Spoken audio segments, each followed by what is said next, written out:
Deebo Samuel.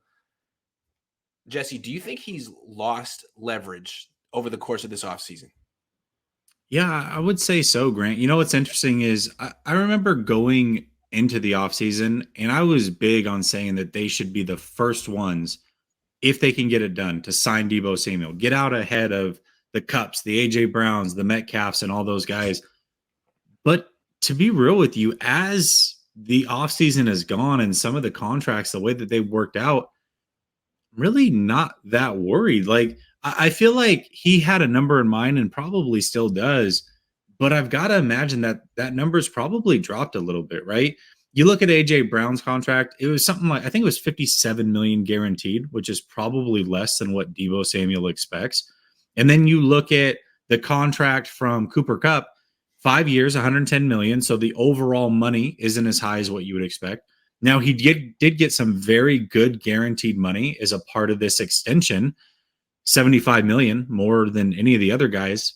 That being said, a lot of that kicks in 2024 when the number is going to be astronomical for the cap anyways. And this was the Triple Crown winner last year as a wide receiver. So how much leverage does Deebo have compared to a guy like Cooper Kupp? So I just feel like the fact that he is now in a position where he has to show up, Grant, and he did show up. And then these other guys have gotten paid and we know exactly where he should be. I think the leverage and the game playing is kind of done at this point. We know exactly what it is.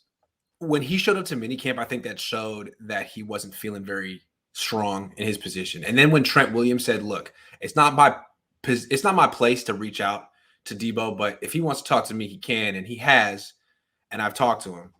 And he didn't say what he talked about, but he did say, it's important for him to be here at minicamp because it shows his maturity.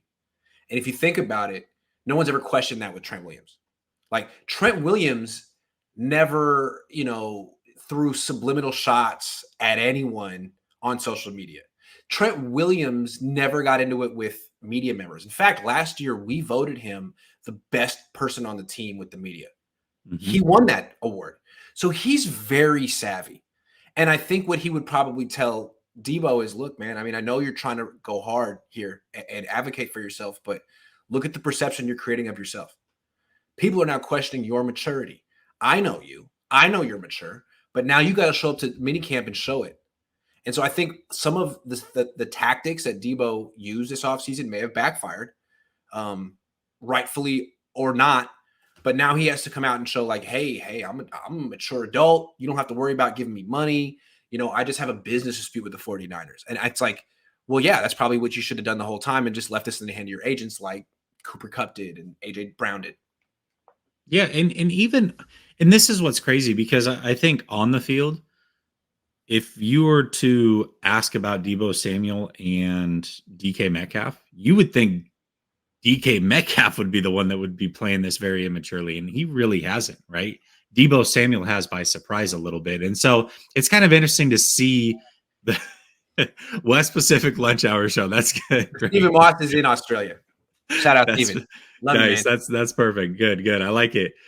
Maybe that's the secondary name. I enjoy it. But yeah, How did you know? Sorry. I'm so sorry. Sorry. Facts. Oh my gosh, dude. Sorry. Geez, there's a visual I can't get rid of. Thanks, man. I appreciate that one. God, that just changes the dynamic of the whole show. I got to be real with you. I'm sorry. Got it. Oh my God. But it's when hot. You talk, it's like 86 degrees, and no one in Northern California has air conditioning. We just don't plan for these 2 weeks of the year. Anyway, you were saying something. I'm also saying, how do you know I'm not butt ass naked? It's very humid here in Tampa. I'm just gonna throw that out there. Very humid. All right. So back to Deebo Samuel. Yes, Deebo Samuel, DK Metcalf. If I were to ask you to place everything you own on one guy that was going to act out, so to speak, during the offseason, I bet you would have said DK Metcalf. You wouldn't have said Deebo Samuel. And so the fact that DK Metcalf, of all people, has actually handled it pretty well is kind of surprising. So, yeah. And look, I don't know Deebo Samuel at all. I've been out of the locker room for the last 2 years. I don't really know Deebo. So is he mature? Is he not? I don't know. It's not about that. I think what Trent Williams would say is perception is reality, right? Mm-hmm. And you're creating your or you're letting people create your perception based off cryptic tweets, cryptic. Don't let that happen. Take control of your perception. Take control of your narrative. And I think he's doing that. And if he does, he'll get paid just like AJ Brown and Nick Bosa is about to. So I do think he's lost a little leverage. I do think some of the things he did backfired, but I do think, if there's a lot of time left. He can get this. He can. He didn't lose money here. I don't think he lost money. I think he should get what he was always deserving. So yeah, absolutely. Bad ending here. Yeah, and probably what the 49ers were kind of expecting, right? Because I think what we heard was he was offered around 21, 22 million annually and felt disrespected by that. Well, Cooper Kupp literally just got that number essentially. It's about the guaranteed money. And so where's that going to come in at? Don't you think that when he requested a trade, that's kind of extreme? Don't you think when he did that, he thought teams would be lining up? They weren't. They just weren't. Yeah. I think he just misjudged the market. He thought teams would be lining up. And why weren't teams lining up? Well, they're like, well, what's your issue with the Niners? Why are we a team? Like, why are we more equipped to make you happy than they are? Because it seems like they give you the ball all the time. They haven't paid you yet, but they're gonna pay you. Why are we a better environment? Maybe there's some questions about your maturity. Why are you so not desperate, but why are you so intent on getting paid right away? So I think a lot of teams kind of got hesitant. And you saw like the offer from the Jets was disrespectful, right? Mm-hmm. It was the Niners got lowball offers. So I think Deebo had to look in the mirror and be like, hey man, rightly or wrongly, so people are looking at me as like a problem or whatever, and I need to change this because I'm the best player in the league. And that's all that matters.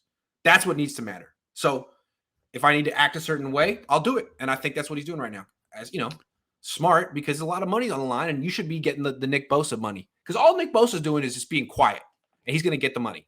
He's so professional.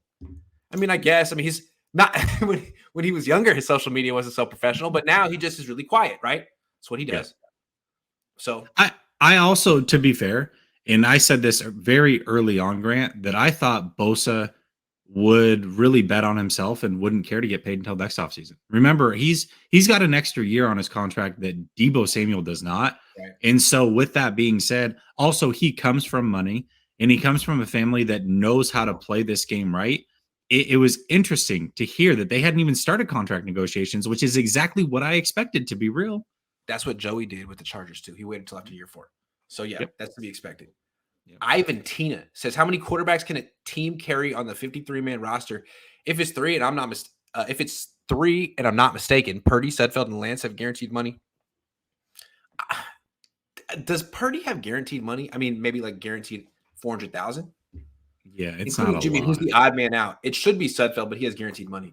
And I don't think anything Purdy's going to do is no one's going to snatch up Purdy. He's going to be on the practice squad, even though I think he's better than Sudfeld. What does Sudfeld do well? What does he do well? I don't know. Are there Sudfeld stands out there? I'd love to get the sell me. Give me the elevator pitch on Nate Sudfeld. I don't get that one.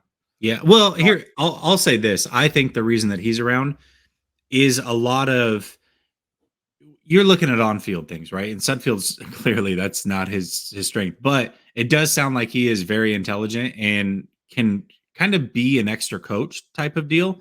And so I'll give you an example, and I forget the player's name, but Josh Allen in multiple interviews really credits the practice squad quarterback for a lot of his success and helping him figure things out and get better really week to week mentally. And so maybe that's where Sudfeld really excels. And to be fair, I think we've heard some of that from Trey Lance that he has, spent a lot of time with Sudfeld and enjoys that time with him. So great. Let him stay in the practice squad. He's the cat. For sure. I feel it. I love it.